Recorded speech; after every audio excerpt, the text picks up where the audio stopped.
على رسوله الكريم أما بعد فأعوذ بالله من الشيطان الرجيم بسم الله الرحمن الرحيم وإذا لقوا الذين آمنوا قالوا آمنا وإذا خلا بعضهم إلى بعض قالوا أتحدثونهم بما فتح الله عليكم ليحاجوكم به عند ربكم أفلا تعقلون أولا يعلمون أن الله يعلم ما يسرون وما يعلنون صدق الله مولانا العظيم السلام علیکم ورحمۃ اللہ وبرکاتہ۔ وَإِذَا لَقُوا الَّذِينَ آمَنُوا، اور دیکھو ان کا حال تو یہ ہے جب ایمان والا سے ملتے ہیں، قالوا کہتے ہیں آمنا ہم تو ایمان والے ہیں بھئی، وَإِذَا خَلَا بَعْضُهُمْ إِلَى بَعْضٍ، اور جب تنہائی میں ایک دوسرے سے ملتے ہیں، قالوا کہنے لگتے ہیں اتحدثونہم، کیا تم مسلمانوں کے سامنے بیان کرتے ہو، بما وہ باتیں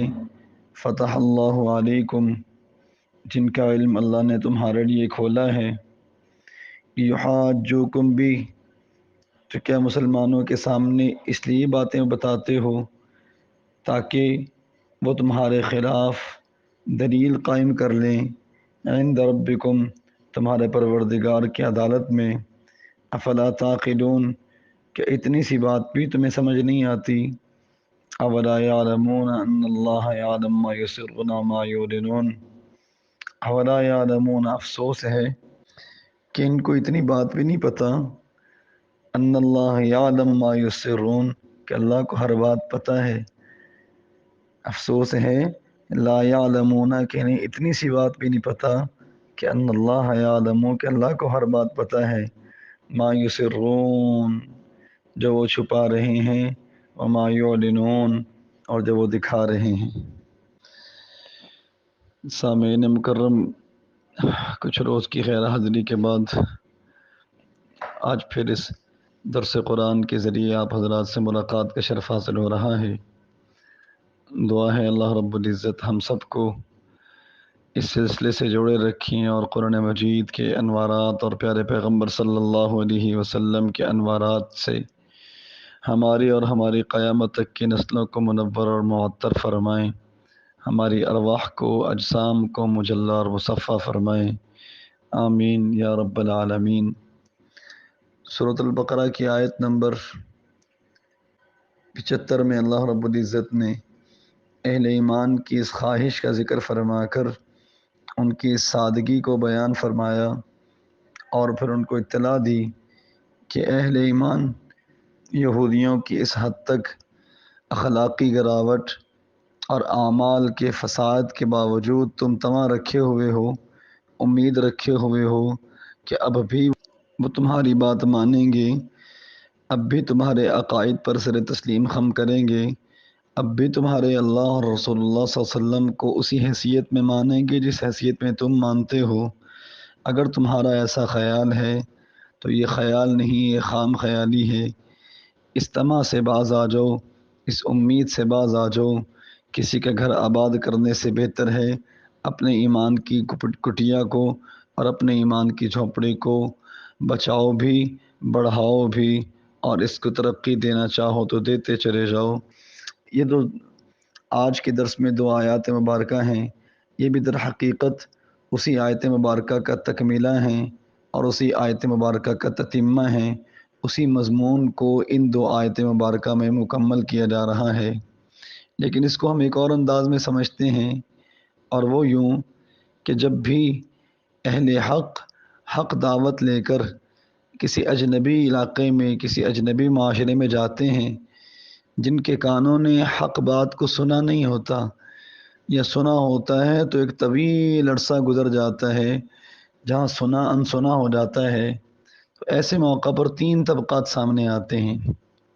ایک طبقہ وہ جو سرے سے ہی انکار کر دیتا ہے، اس کو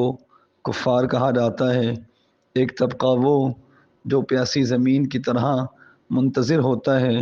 اور دعوت حق کانوں میں پڑتے ہی فوراً اس دعوت کو سینے سے لگا لیتا ہے، جس سے اس کے دل کے خشک سوتے پھوٹ اٹھتے ہیں اور اس کی دل کی کھیتیاں لہلہا اٹھتی ہیں۔ ایک تیسرا طبقہ بھی ہوتا ہے جنہیں دعوت سے بڑھ کر اپنے مفادات عزیز ہوتے ہیں، جنہیں حق سے بڑھ کر اپنے فوائد ان کے پیش نظر ہوتے ہیں۔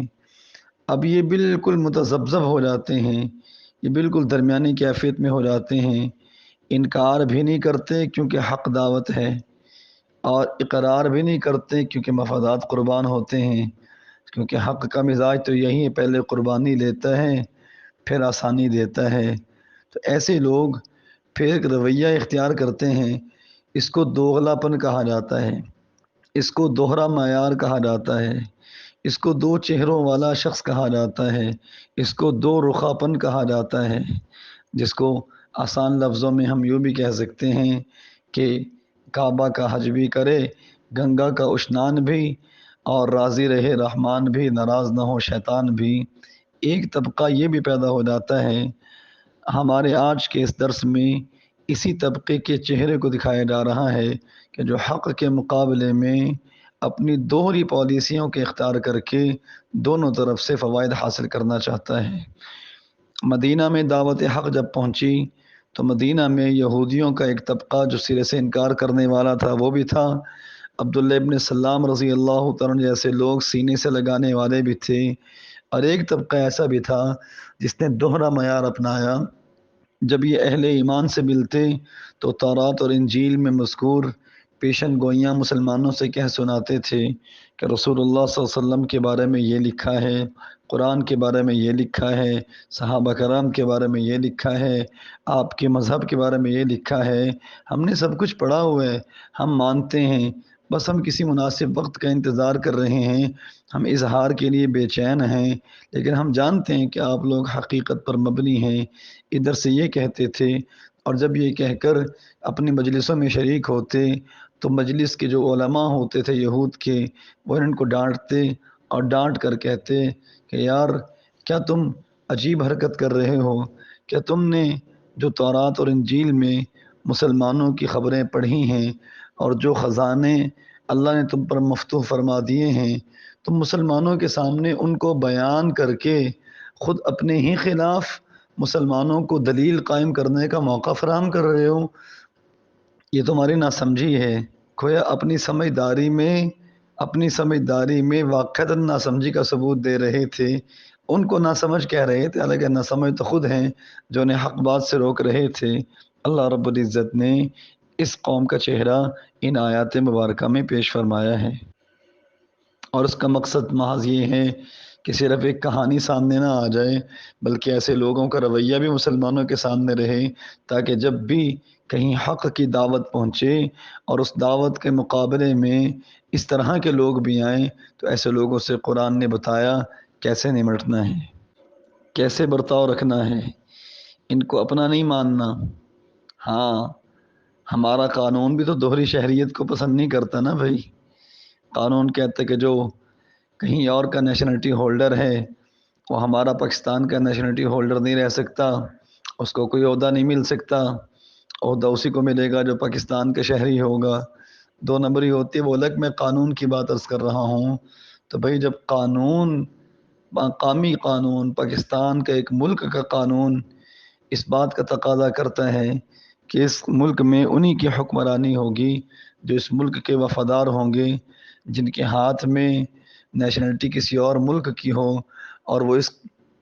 ملک کے قانون کے محافظ بننے کی کوشش کریں اور اس ملک کے قانون کے حاکم بننے کی کوشش کریں۔ قانون ایسے لوگوں کو بے وفا کہتا ہے، با وفا نہیں کہتا۔ میرے دوستو، یہی اللہ کا قانون ہے، یہی حق کا قانون ہے۔ اللہ فرماتے ہیں جب تمہارے ہاتھ کسی اور کے ہاتھ میں ہیں، جب تم غیروں سے دوستی لگائے ہوئے ہو، پھر ہم تمہیں اپنے قانون کی رکھوالی کیوں دیں، ہم تمہیں اپنے قانون کے لیے بطور محافظ کے چناؤ کیوں کریں؟ جب تمہارا قانون دوہری شہریت والے کو کوئی عہدہ دینے پر راضی نہیں ہوتا تو پھر ہمارا قانون بھی دوہرے معیار رکھنے والے کو کسی قسم کی شہریت دینے پر آمادہ نہیں ہے۔ ہم بھی تمہیں اپنی سلطنت محبت کا شہری قرار نہیں دیتے۔ پھر اللہ رب العزت نے آیت نمبر 77 میں ان کی ہاں ذہنی کجروی کو بیان فرمایا اور کہا یار کیسے نہ سمجھ ہیں کہ سمجھدار ہونے کا دعویٰ کر کے بھی نہ سمجھی کی باتیں کر رہے ہیں۔ کیا انہیں اتنا بھی پتہ نہیں ہے کہ اللہ رب العزت کو ان کے تمام حالات کی خبر ہے؟ اہل کتاب ہونے کے دعوے دار ہیں اور ان کا حال یہ ہے کہ بالکل جاہلوں جیسی باتیں کر رہے ہیں۔ یہ تو ان کے پڑھے لکھوں کا حال ہے، ان کے ان پڑھوں کا حال تو اگلی آیت میں آ رہا ہے۔ تو پڑھے لکھوں کا حال یہ ہوگا، ان پڑھوں کا حال کیسے ہوگا؟ اس لیے فرمایا اولا یعلمون، اتنی سی بات بھی نہیں جانتے کہ ان اللہ یعلم، اللہ سب کچھ جانتے ہیں، ما یسرون، جو وہ چھپا رہے ہیں۔ عقیدہ توحید، عقیدہ رسالت، نبی کریم صلی اللہ علیہ وسلم کی حالات زندگی اور قرآن کی حقانیت، وما یعلنون، اور جو وہ ظاہر کر رہے ہیں، اتنی بات بھی نہیں جانتے۔ کتنے مواقع ایسے آئے انہوں نے تورات میں حد رجم، زنا کرنے والے کی حد کو چھپانا چاہا، اللہ نے پیغمبر صلی اللہ علیہ وسلم کے ذریعے ظاہر فرما دیا۔ اور بہت سے مواقع ایسے آئے تو ابھی پتہ بھی چل چکا ہے، پھر بھی ان کے رویے سمجھ سے بالاتر ہیں۔ اس لیے علماء فرماتے ہیں جسے اس موضوع پر تفصیلاً پڑھنا ہو کہ تورات اور انجیل میں کس طرح کی تحریف ہوئی ہے، کیونکہ فی زمانہ عیسائیت اور یہودیت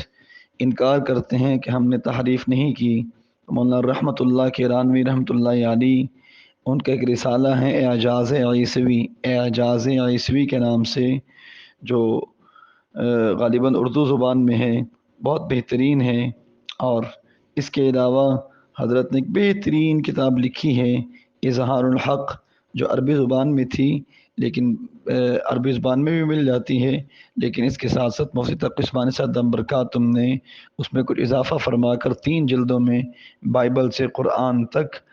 کے عنوان سے اس کو شائع فرمایا ہے۔ تو اس موضوع میں کہ تورات اور انجیل میں ہر طرح کی تحریف ہوئی ہے، لفظی تحریف، معنوی تحریف، الفاظ کو ختم بھی کیا ہے، الفاظ کو بڑھایا بھی ہے، الفاظ کے معنی بھی بدلے ہیں اور الفاظ کے معنی کو چھپایا بھی ہے۔ اس طرح کی سینکڑوں نہیں ہزاروں تحریفات کی طرف اشارہ کر دیا گیا ہے۔ اللہ تعالی ہمیں قرآن کے حقائق سمجھنے، عمل کرنے کی توفیق نصیب فرمائے۔ والسلام ورحمۃ اللہ وبرکاتہ۔ دعا فرماتے رہیں اللہ اپنے فضل سے اس سلسلے کو جاری رکھے۔ السلام ورحمۃ اللہ۔